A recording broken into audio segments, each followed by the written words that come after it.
Hello guys, good afternoon. Itong may tatlo tayong customer. Isang brown, dua ka emergency vehicle. Ngayon itong araw pumapasok natin.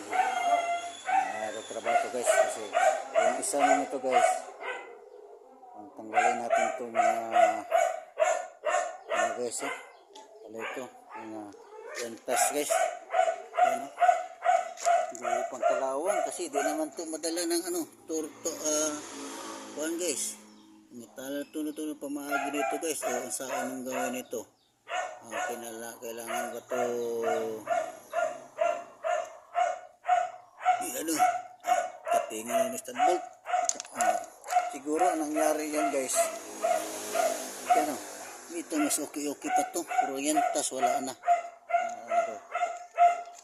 Ito rin yan tas mga guys so gawin natin pagkatingin siguro yan.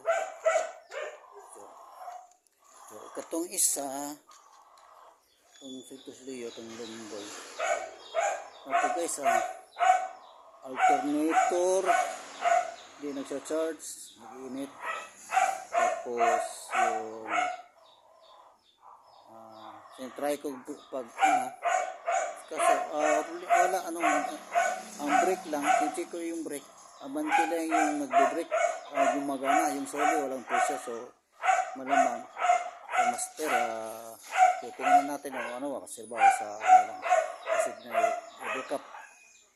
So yan ang mga gawin guys na kailangan mo natin itong gawin natin dito. Asa ng dalawang brake lang sa harap, dalawang brake lang kasi apat yan nangyari yan, dalawa lang ang gumagana. So kailangan kumplituhin natin kasi bako halimbawa kung mapilyo lang naman wala nang brake, total brake siya, delikado na sa aksidente.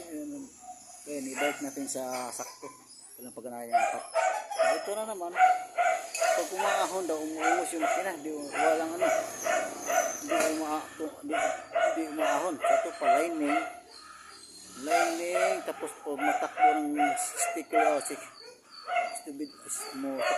of 60 mo, yung nangyari yung yung manubila ay malikot, ito pa tayra rin buljuin ang gagawin yan.